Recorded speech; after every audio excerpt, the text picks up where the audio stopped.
Good morning students. आज हम पढ़ेंगे समास।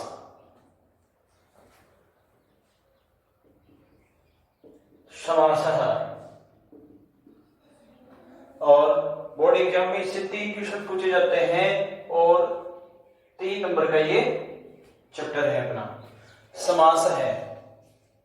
समास होता क्या है, किसे कहते हैं समास?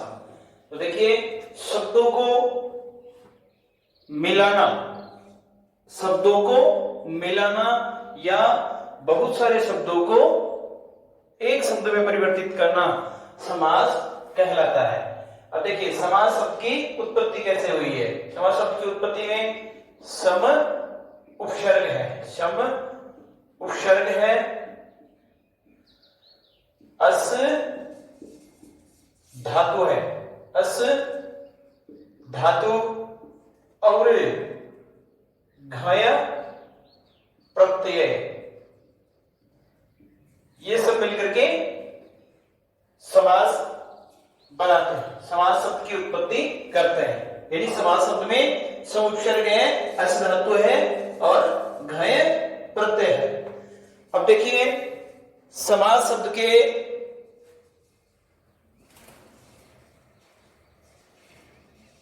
जैसे समास करते हैं तो इसके 2 पद होते हैं। एक तो समस्त पद, इसमें बहुत सारे शब्द होते हैं, उनको एक शब्द में परिवर्तित करना समस्त पद कहलाता है। दूसरा है विग्रह पद, विग्रह पद। विग्रह पद में एक शब्द होता है और उसके अलग अलग शब्द मतलब बढ़ा करके इनको लिखा जाता है। ठीक है, अर्थ समान होता है, इनका अर्थ समान होता है। अब देखिए, समास के भेद, भेदः, समास से भेदः, कति भेदः? त्रयः, चत्वारि भेदः, चत्वारि भेदः। 4 भेद हैं समास के। पहला है अव्ययी भावः समास, दूसरा है तत्पुरुष समासः, तीसरा है द्वंद्व समास है और चौथा है बहुव्रीहि समास है। ये 4 प्रकार के समास होते हैं। देखिए, तत्पुरुष समास जो है बहुत बड़ा समास है। इसमें अपने जो द्विगु कर्मधारय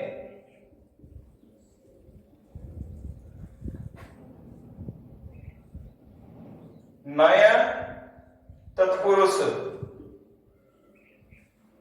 विभक्ति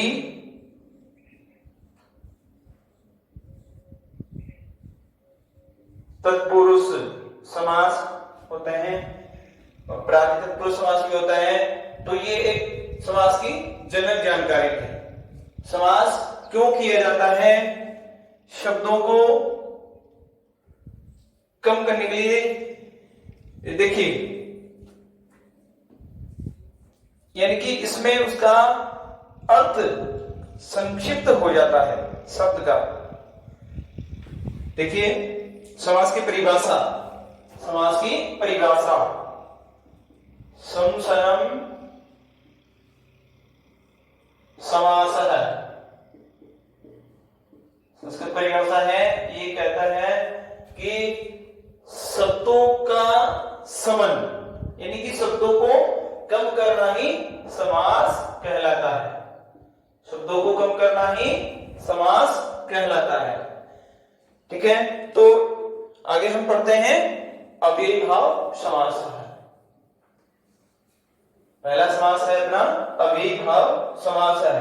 अव्ययी भाव समास में 4 नियम विशेष रूप से काम करते हैं। पहला तो इसका यह है कि इसमें जो पहला पद होगा वो अव्यय होगा। यह है अव्ययी भाव समास है। अव्ययी भाव समास है। इस समास में 4 नियम है। पहला पद है, पहला नियम है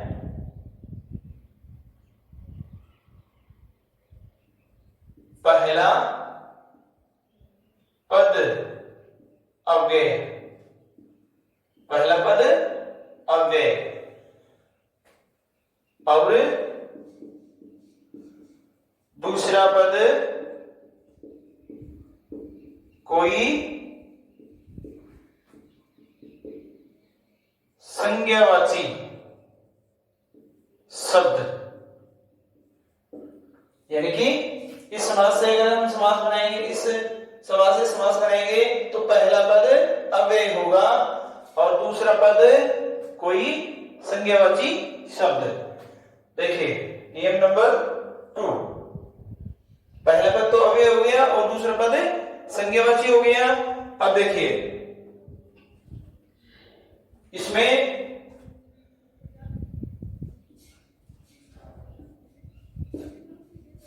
पूर्व पद प्रधान होता है। प्रधान यानी मुख्य होता है। पूर्व पद यानी पहला जो पद है वो प्रधान होता है और इसी कारण इस समास को अव्यय कहते हैं, क्योंकि पहला जो पद आएगा, पूर्व पद आएगा, वो अव्यय आएगा और अव्यय आएगा तो इसलिए अव्ययी भाव समास इसका नाम हो गया। ठीक है। नंबर 3 में है समास के 2 पद मिलकर के अव्यय होता है। समास के 2 पद मिलकर अव्यय होता है। अव्यय होता है। और नियम नंबर 4 है अव्ययी भाव समास से बने सभी शब्द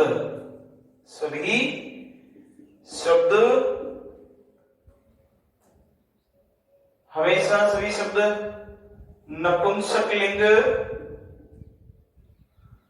एक वचन में होते हैं।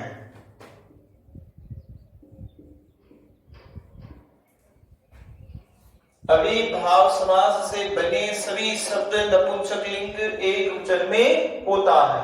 ये विशेष बात है इसकी कि अविभाव समास से जो शब्द अपने पास में अपने को प्राप्त होगा वो हमेशा नपुंसक लिंग एक वचन में ही होगा। अब देखिए एक शब्द आ रहा है बार बार अव्यय।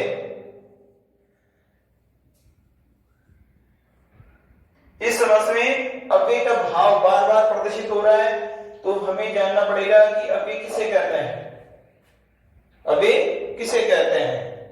देखिए शब्द में भी इसका अर्थ छुपा हुआ है ए और व्यय। ए यानी नहीं और व्यय यानी खर्च। जो खर्च नहीं होते हैं, जो खर्च नहीं होते हैं उन शब्दों को अव्यय कहा जाता है। अव्यय को निपात भी कहा जाता है। अव्यय को निपात भी कहा जाता है और अव्यय में ही उपसर्ग भी आते हैं। अव्यय में उपसर्ग भी आते हैं। देखिए ना तो अव्यय में कोई फर्क पड़ता है और ना ही उपसर्ग में। और अब देखो इनमें खर्च कैसे होता है। जैसे इन शब्दों पर लिंग विभक्ति वचन कारक आदि का कोई प्रभाव नहीं होता है, ऐसे शब्दों को हम अव्यय शब्द कहते हैं। ठीक है, अब देखिए स्क्रीनशॉट ले लीजिए इसका। पहला पद अव्यय होता है, दूसरा पद कोई संज्ञावाची शब्द। इसमें पूर्व पद प्रधान होता है, अव्यय होता है और इसी कारण अव्यय भाव कहलाया।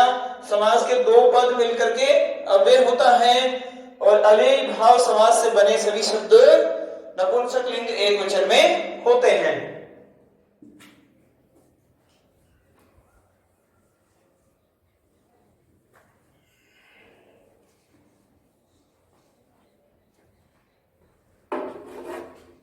अब इसी में लेते हैं जैसे उप अव्यय, उप अव्यय शब्द का प्रयोग या उसके योग में, उप अव्यय शब्द के योग में, के योग में, यानी कि जो उपशब्द है उसका उपयोग हम अव्यय से, अव्यय भाव से समास विग्रह कैसे करेंगे, समस्त पद कैसे करेंगे, ये हम समझेंगे। देखिए उप है, इस उप का अर्थ होगा समीपम। क्या अर्थ होगा? समीपम, अर्थ है इसका समीपम। और जो संज्ञावाची शब्द है, अब दूसरा जो आएगा वो संज्ञावाची शब्द आएगा, संज्ञावाची शब्द। संज्ञावाची शब्द में हम क्या करेंगे? षष्ठी विभक्ति का प्रयोग, षष्ठी विभक्ति का प्रयोग। अब देखिए जनरल हम समझते हैं कि इधर तो अव्यय आएगा, एक तरीका है अव्यय, इधर जो है संज्ञावाची शब्द, संज्ञावाची शब्द आएगा। तो देखिए एक अपने पास में उदाहरण है उपगंगम, उपगंगम, उपगंगम, ये अपने पास में उदाहरण है। देखिए पहला पद जो है उप अव्यय है और गंगम संज्ञावाची है, तो हम इनको क्या करेंगे? इनकी जगह परिवर्तित करेंगे, पहले वाले को बाद में, और ये देखिए उप और गंगम, अव्यय और संज्ञावाची अलग अलग हो गए, तो इसको तो हम इधर लाएंगे और इसको इधर लाएंगे। जब उप को इधर लाएंगे तो उप नहीं आएगा, इसका अर्थ आएगा, इसका अर्थ आएगा क्या? समीपम, ठीक है। और जो संज्ञावाची शब्द है इसको इधर लाएंगे तो षष्ठी विभक्ति का प्रयोग करते हुए लाएंगे, तो ये बन जाएगा यहां पर गंगायाः। याकारांत स्त्रीलिंग शब्द है, नदी शब्द है, इसलिए गंगायाः समीपम। अब ये बन गया अपने पास में गंगायाः समीपम, गंगायाः समीपम। देखिए ये तो मैंने आपको समझाने के लिए कि जो अभी आता है इसको पीछे ले जाएंगे, अर्थ उसका लिखेंगे, और जो संज्ञावाची शब्द आएगा उसको इधर विभक्ति का प्रयोग करते हुए लाएंगे। अव्यय शब्द में जितने भी समस्त पद विग्रह होंगे वो इसी प्रकार से होंगे, अव्यय को पीछे ले जाएंगे और संज्ञावाची शब्द को आगे लाएंगे। ये बन गया गंगायाः समीपम, गंगायाः समीपम, ठीक है। नेक्स्ट उदाहरण देखो इसका, उपकृष्णम, उपकृष्णम, उपकृष्णम, तो ये उप और ये कृष्णम, ये अव्यय, ये संज्ञावाची, तो संज्ञावाची को पहले लाएंगे इधर, कृष्णस्य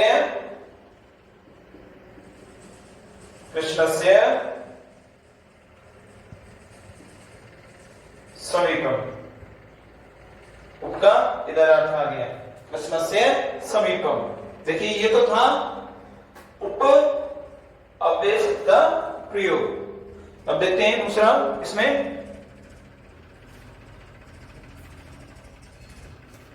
अनु, देखते हैं अनु का।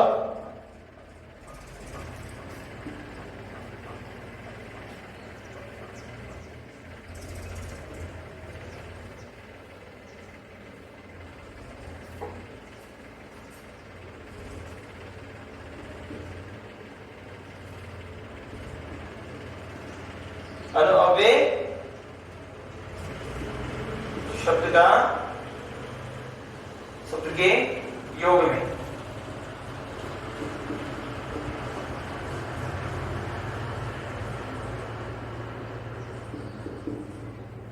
अनु अव्यय शब्द के योग में क्या होगा? अनु का अर्थ होगा,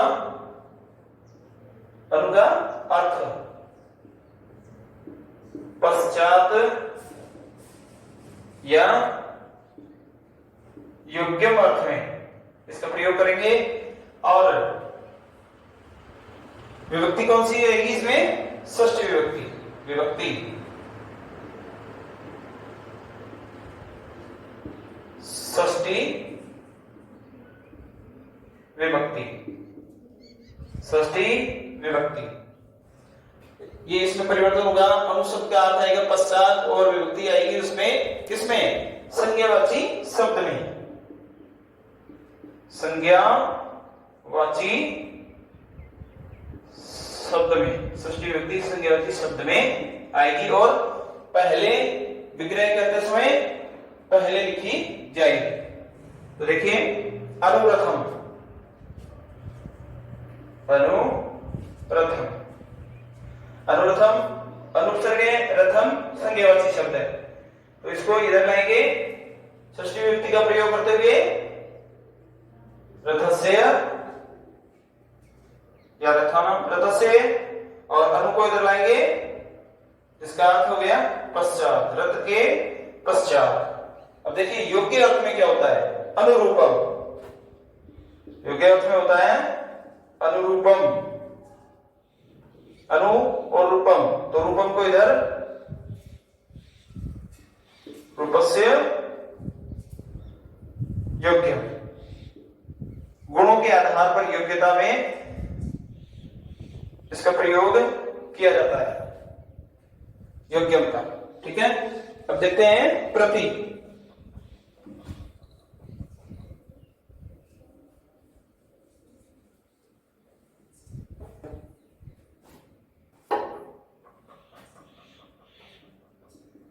प्रति अव्यय, तो उसमें क्या होगा? प्रति, तो इसका अर्थ होगा विप्सा अर्थ में, अर्थ इसका विप्सा, विप्सा, विप्सा का अर्थ होता है एक पद को दो बार लिखना या एक शब्द को दो बार रिपीट करना, ये होता है विप्सा। विभक्ति इसमें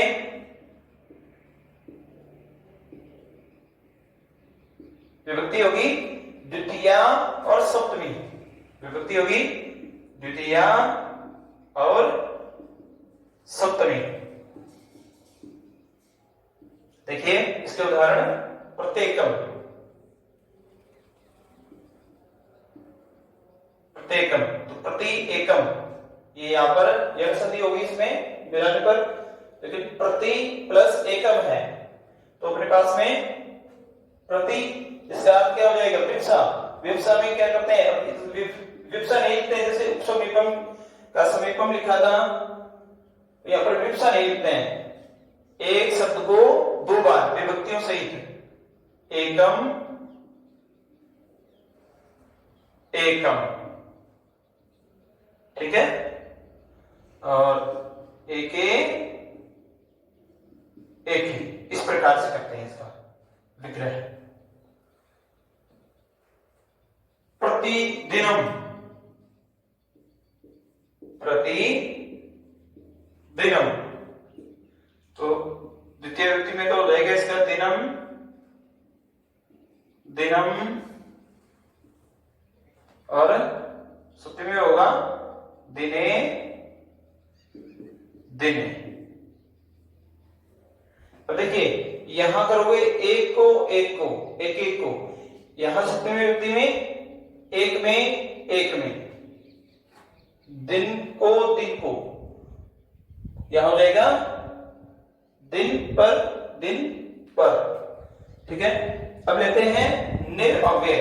इसमें समझ में आ गया होगा आपको, निरअव्यय।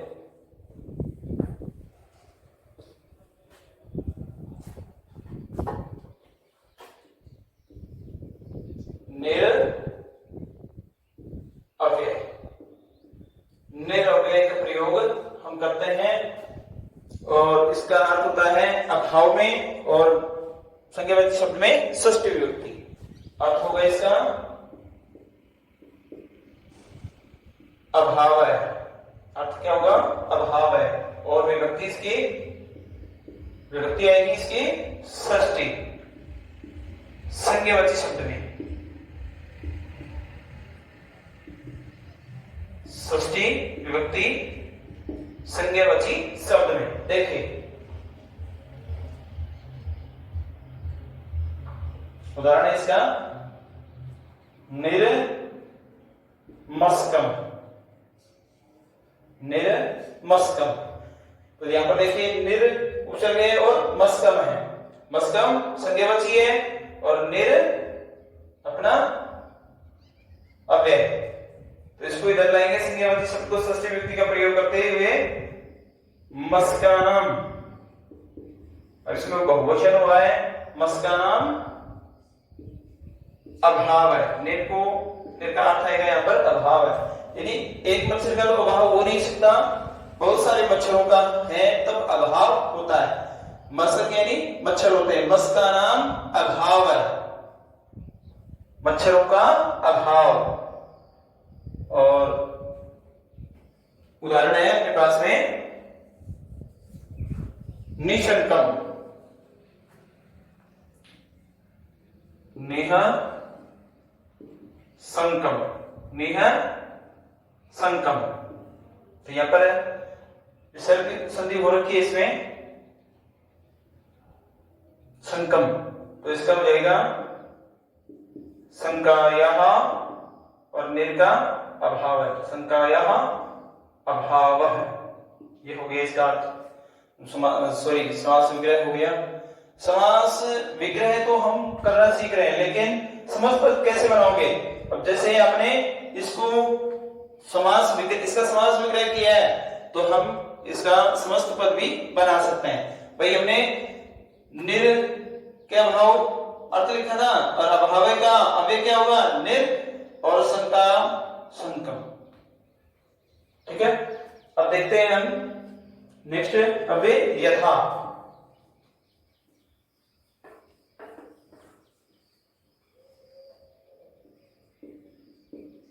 यथा,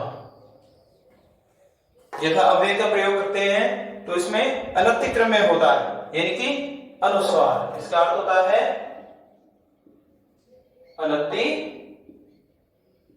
क्रम में, अनति क्रम में यानी कि अनुसार। यथा शक्तिम, और विभक्ति कौन सी आएगी? द्वितीया, द्वितीया विभक्ति। देखिए यथा शक्तिम, यथा शक्तिम, यथा शक्तिम है तो इसका बन जाएगा शक्तिम अनति क्रम में, शक्तिम अनति क्रम में,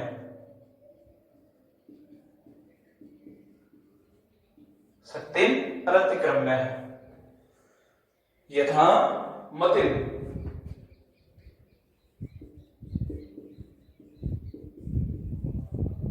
यथा मतिम, मतिम अनतिक्रम में।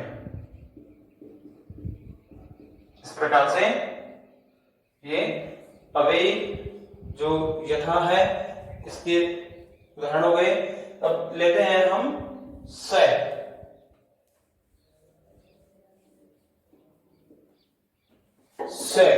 स अव्ययी का योग स अव्यय। इसका प्रयोग हम करेंगे तो से का अर्थ होगा सहितम और विभक्ति है कि तृतीया, तृतीया विभक्ति। किसमें? संज्ञावाची शब्द में, संज्ञावाची शब्द में तृतीया विभक्ति होगी। जैसे से परिवार, से परिवार, से परिवार। तो से का अंत में ले जाएंगे और परिवार संज्ञावाची है तो परिवारेण सहितम, परिवारेण सहितम ये बन गया। सशस्त्रम, सशस्त्रम तो शस्त्रेण